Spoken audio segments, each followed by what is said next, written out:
इस साल ठंड ने सारी हदें पार कर दी थीं। यहाँ हर साल सर्दी पड़ती थी, लेकिन इस बार मौसम ने ऐसा रूप दिखाया कि लोगों की जिंदगी थम सी गई। बर्फबारी ने हर गली मोहल्ले को ढक दिया था और आसमान से लगातार गिरती बारिश ने ठंड को और भी बेहिसाब बना दिया। लोग अपने घरों में कैद होने पर मजबूर हो गए थे। जिन गलियों में कभी बच्चों की खिलखिलाहट गूंजती थी, अब वहाँ सन्नाटा पसरा हुआ था। ठिठुरन इतनी थी कि लकड़ी के चूल्हों की आग भी लोगों को राहत नहीं दे पा रही थी।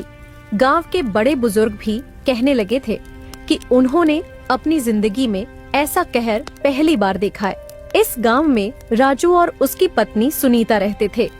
दोनों का जीवन साधारण लेकिन खुशहाल था, लेकिन इस बार की ठंड और बारिश ने उनकी जिंदगी पर भी गहरी छाप छोड़ी। लगातार होती बारिश और बर्फबारी। मेरे पास अब कुछ भी नहीं बचा है, तुम कुछ करती क्यों नहीं? आखिर तुम भी तो इस घर की जिम्मेदारी संभालती हो। मैं क्या कर सकती हूँ राजू, सब कुछ तुम्हारे सामने ही है। तुम्हें तो पता है इस बारिश में कुछ भी मुमकिन नहीं है। मैं खुद इस हालत में परेशान हूँ। तो फिर मैं क्या करूँ? खेतों में कुछ बचा नहीं है, सब बर्बाद हो चुका है। और इस ठंड में मैं खेतों पर जाकर भी क्या कर लूँगा? हर तरफ पानी ही पानी है। लेकिन राजू कुछ तो करना ही पड़ेगा, इस भूख को ऐसे तो नहीं रोका जा सकता। देखो, अब सब ऊपर वाले के ऊपर है। अगर मौसम खुल जाए तो मैं फिर से खेतों पर जाकर काम कर लूं। अगले ही दिन से सूरज निकल जाता है। सभी लोग अपने अपने खेतों पर काम के लिए जाने लगते हैं। सुनीता, मुझे लगता है ऊपर वाले ने हमारी सुन ली। देखो, मौसम साफ हो गया है, बारिश रुक गई और सूरज भी निकल आया है। अब मैं खेतों पर जा सकता हूँ। ठीक है राजू, तुम जाकर खेतों पर मेहनत करो। राजू खेतों की ओर चला जाता है। राजू अपने खेतों पर दिन रात मेहनत से काम करता है। वह सुबह से लेकर देर रात तक खेतों में फसल की देखभाल करता है। वहीं दूसरी ओर रवि राजू की मेहनत और लगन को देखकर भीतर ही भीतर जलता था। रवि को यह बात कचोटती थी कि वह राजू की तरह मेहनत और समर्पण नहीं कर पाता। रवि, क्या तुमने सुना? राजू ने इस बार भी अपनी फसल बहुत ही अच्छी बोई है। उसकी फसल लहलहा रही है। लोग तो पहले से ही उसकी तारीफों के पुल बांध रहे हैं। इसका मतलब इस बार भी वह हमसे आगे निकल जाएगा। नहीं राधिका, ऐसा मैं कभी नहीं होने दूंगा। हर बार वही आगे बढ़ता है और हम वहीं के वहीं रह जाते हैं। लेकिन अब बहुत हो चुका। इस बार राजू को पीछे छोड़ना ही होगा, चाहे कुछ भी करना पड़े। लेकिन रवि राजू की मेहनत और किस्मत को तो देखो। वह अपना हर काम पूरे मन से करता है। ऐसे में उससे मुकाबला करना आसान नहीं होगा। तुम बस देखती जाओ राधिका, इस बार मैं ऐसा कुछ करूंगा कि पूरा गांव मुझे याद रखेगा। सुनीता, इस बार मेरी फसल बहुत ही अच्छी आई है। ऊपर वाले ने चाहा तो मुझे उम्मीद है कि यह काफी अच्छे दामों में बिकेगी। हाँ राजू, मैंने भी सुना है कि तुम्हारी फसल इस बार बहुत बेहतरीन है। तुम्हारी मेहनत दिख रही है। मुझे पूरा यकीन है कि तुम अच्छे दामों में अपनी फसल बेच सकोगे। धन्यवाद सुनीता। राजू फिर अपने खेतों की ओर निकल जाता है। अरे भाई, तुम इतनी मेहनत कर रहे हो, तुम्हारी फसल तो इस बार बहुत ही अच्छी आ रही है। हाँ भाई, फसल तो ऊपर वाले की दुआ से काफी अच्छी आ रही है, लेकिन एक डर है कि कहीं अचानक बारिश ना पड़ जाए। अरे नहीं, बारिश तो कहाँ है, अब तो बारिश का मौसम भी निकल चुका है। अच्छा तो चलो भाई, मैं अपने खेतों पर चलता हूँ, मुझे बहुत काम करना है। राजू अपने खेतों की ओर जा ही रहा होता है, तभी उसे किसी के चिल्लाने की आवाज आती है। वह उसकी ओर जाकर देखा है तो वहाँ पर एक बूढ़ा आदमी एक पत्थर के नीचे दबा हुआ होता है। राजू पत्थर को हटाकर बूढ़े आदमी को बाहर निकाल लेता है। बेटा, तेरा बहुत बहुत धन्यवाद कि तूने मुझे मरने से बचाया। मैं जानता था कि आज मेरी आखिरी घड़ी आ गई थी, लेकिन तू सामने आकर मेरी जान बचा ली। कोई बात नहीं बाबा, मैं यहीं से गुजर रहा था और मैंने देखा कि आप मुसीबत में थे, तो मैंने सोचा क्यों ना आपकी मदद करूं। बेटा, तेरा इतना अच्छा दिल देखकर मैं तुझे कुछ देना चाहता हूँ। बाबा अपनी झोली से एक छोटी सी बोतल निकालते हैं। बेटा, यह कोई मामूली बोतल नहीं है, यह एक जादुई बोतल है। जब कभी तेरा बुरा वक्त आए, जब तुझे लगता है कि दुनिया तुम्हारे खिलाफ हो गई है और कोई रास्ता नहीं बचा, तो तू इस बोतल को आजमा लेना। बाबा, यह बोतल किस काम की है और मैं इसे किस तरीके से आजमाना चाहिए? बेटा, यह तुझे वक्त आने पर पता चल जाएगा। जब तुझे इसकी सख्त जरूरत होगी तभी इसका असली राज तुम्हारे सामने आएगा। अब तुझे इस बोतल की ताकत के बारे में कुछ नहीं जानना है, बस इसे संभाल कर रखना। बाबा इतना बोलकर वहाँ से चले जाते हैं। ऐसे ही कुछ दिन बीत जाते हैं। सुनिए सुनिए, सभी गांव वासियों को सूचित किया जाता है। जैसा कि आप सभी जानते हैं, हाल ही में हुई बारिश और ठंड ने बहुत नुकसान किया है। अब अगर भविष्य में फिर से ऐसी परिस्थितियां बनती हैं, तो हम आपको फ्री राशन देने की योजना लेकर आए हैं। हम यहाँ गांव में सभी प्रभावित लोगों का नाम रजिस्टर करेंगे। अगर किसी का घर, फसल या किसी अन्य चीज का नुकसान हुआ है तो उन्हें आगे मदद दी जाएगी। ये एक सरकारी योजना है ताकि कोई भी भूखा न रहे। कृपया ध्यान दें, सभी जिन जिन का नुकसान हुआ है वह अपना नाम और पता लिखवा लें। इससे यह सुनिश्चित होगा कि अगर मौसम फिर खराब होता है तो हम उन्हें आवश्यक राशन समय पर पहुंचा सकें। सभी गांव वाले जब यह सुनते हैं कि उन्हें फ्री राशन मिलेगा तो वे जल्दी जल्दी अपना नाम लिखवाने के लिए लाइन में लगने लगते हैं। हर कोई खुश और उत्साहित होता है ताकि उन्हें इसका लाभ मिल सके। जब राजू यह बात सुनता है तो वह भी अपना नाम लिखवाने के लिए घर से निकल जाता है। उसे रास्ते में रवि दिखता है। अरे रवि भाई, क्या बात है, तुम अपना नाम राशन लिस्ट में नहीं लिखवा रहे? कोई खास वजह? नहीं राजू भाई, मैं अपना नाम नहीं लिखवा रहा। ये राशन सिर्फ गरीब लोगों के लिए है। जब हमारी फसल ठीक से आ रही है तो हम गरीबों का हिस्सा क्यों छीनें? क्या फायदा होगा?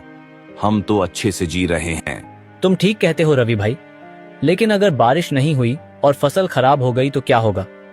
तुम सोचते नहीं हो क्या? अरे राजू भाई, ये बात तुमको भी पता है और मुझे भी पता है कि बारिश कहीं दूर दूर तक नहीं है। मौसम तो ठीक है, फसल भी सही आ रही है।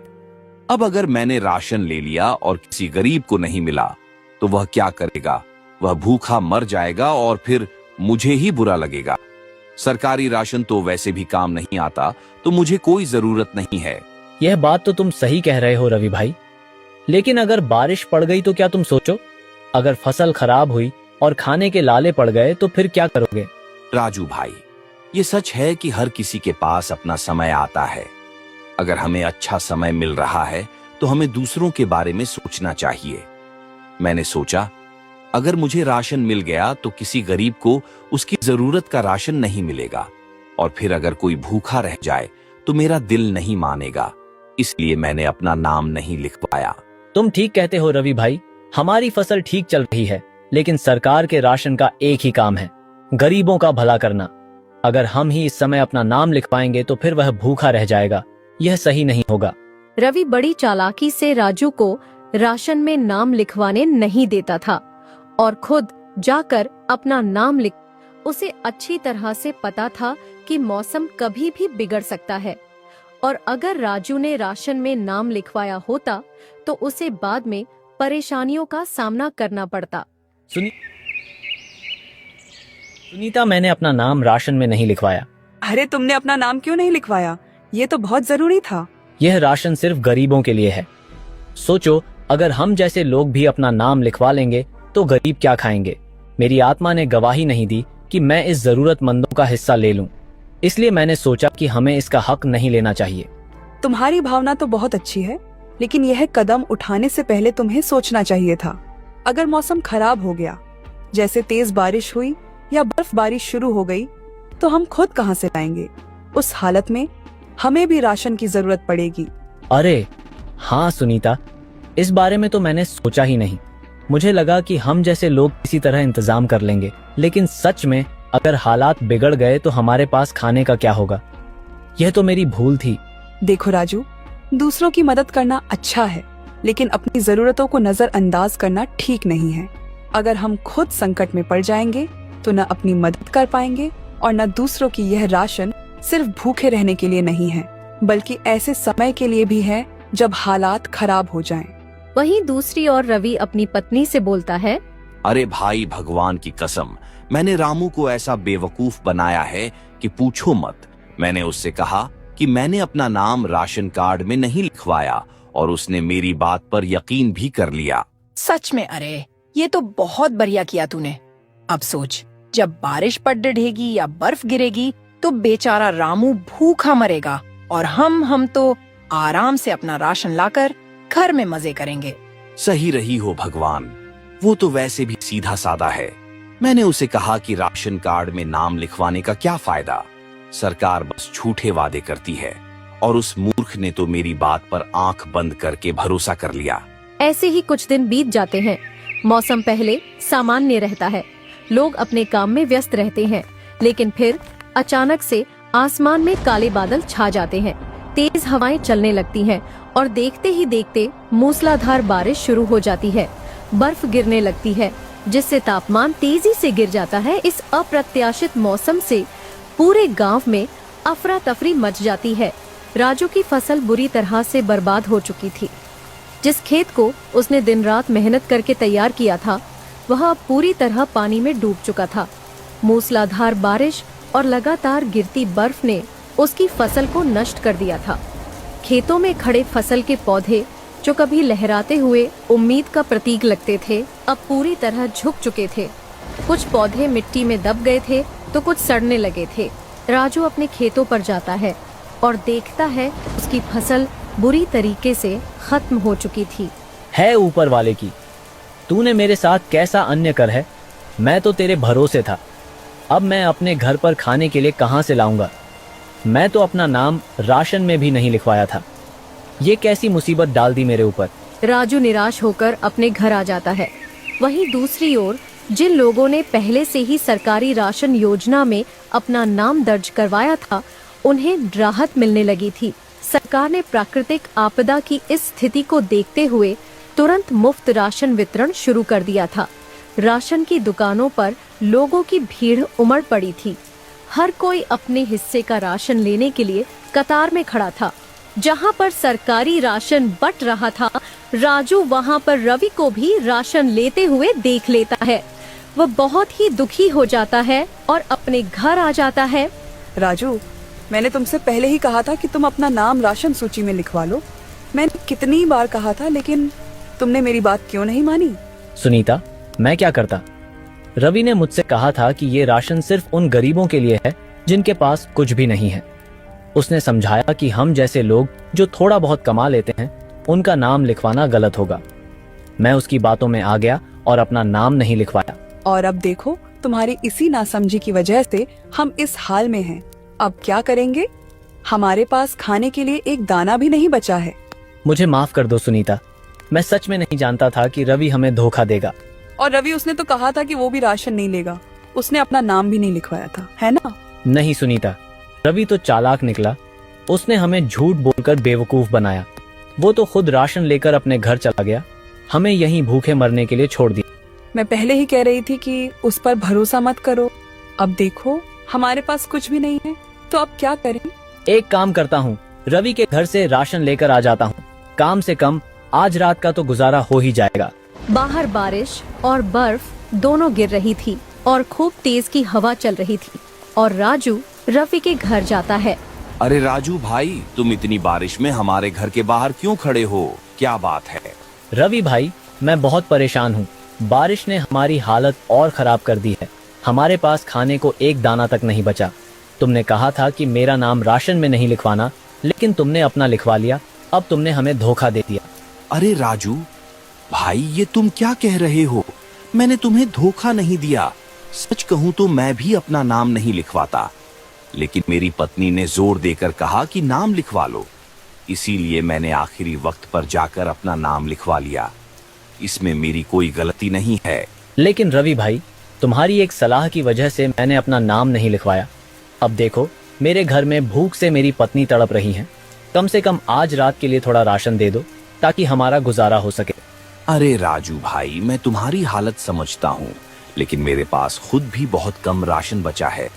ये राशन सिर्फ मेरे परिवार के कुछ दिनों के गुजारे के लिए है। अगर मैं तुम्हें दे दूं तो मेरे अपने बच्चे भूखे रह जाएंगे। रवि भाई, कुछ तो तरस खाओ, मैं बहुत भूखा हूँ। इतनी ठंड और बारिश में मैं कहाँ जाऊँ?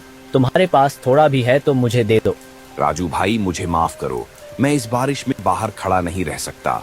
मेरा खुद का राशन सीमित है, मुझे घर के अंदर जाना होगा। तुम कोई और रास्ता देखो। राजू भर खड़ा रह जाता है। वह बहुत ही दुखी हो जाता है। इतनी ठंड और बारिश में वह कपता हुआ अपने घर चला जाता है। रवि, कौन था बाहर? तुम किसी से बातें कर रहे थे? अरे राजू आया था, बारिश में भीगता हुआ दरवाजे पर खड़ा होकर बोल रहा था कि मुझे राशन दे दो। और तुमने क्या कहा? मैंने साफ साफ बोल दिया कि हमारे पास भी राशन कम है। मैंने कहा, भाई ये राशन तो हमारे गुजारे के लिए ही मुश्किल से बचा है, मैं तुम्हें कैसे दूं? ये तो तुमने बहुत अच्छा किया। रवि, अब उसे समझ आएगा कि मजबूरी का क्या मतलब होता है। जब कोई इंसान बेबस होता है और उसे मदद नहीं मिलती तो वो कैसा महसूस करता है। राजू, क्या हुआ, राशन मिला कि नहीं? नहीं सुनीता, ये दुनिया बहुत मतलबी है। रवि ने साफ मना कर दिया।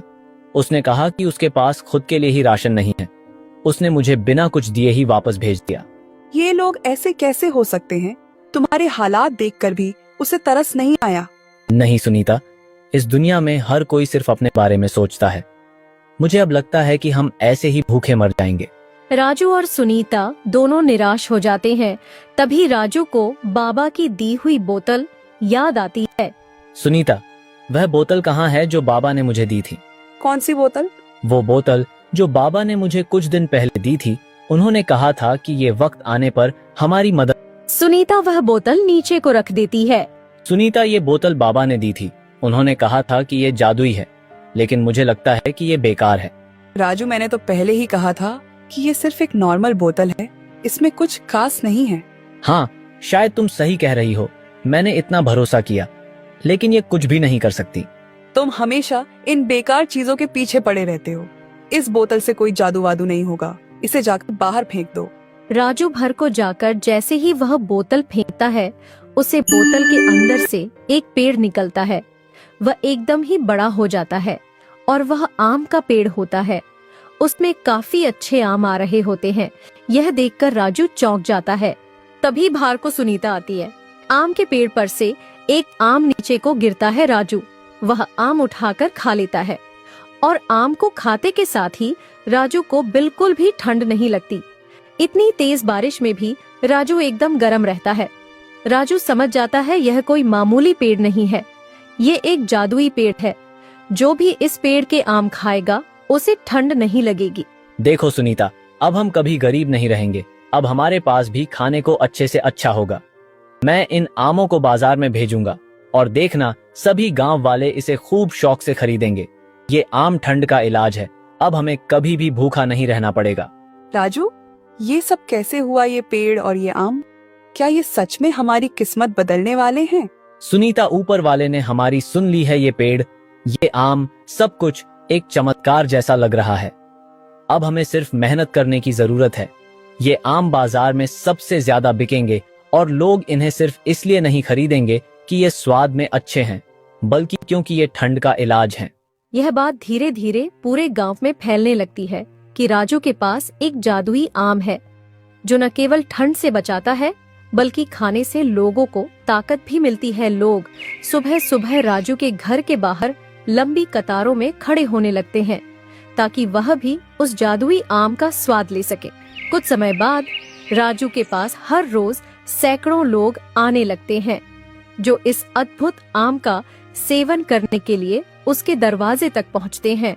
राजू ने इस मौके का पूरा फायदा उठाया और अपनी मेहनत से बहुत अच्छा मुनाफा कमाया।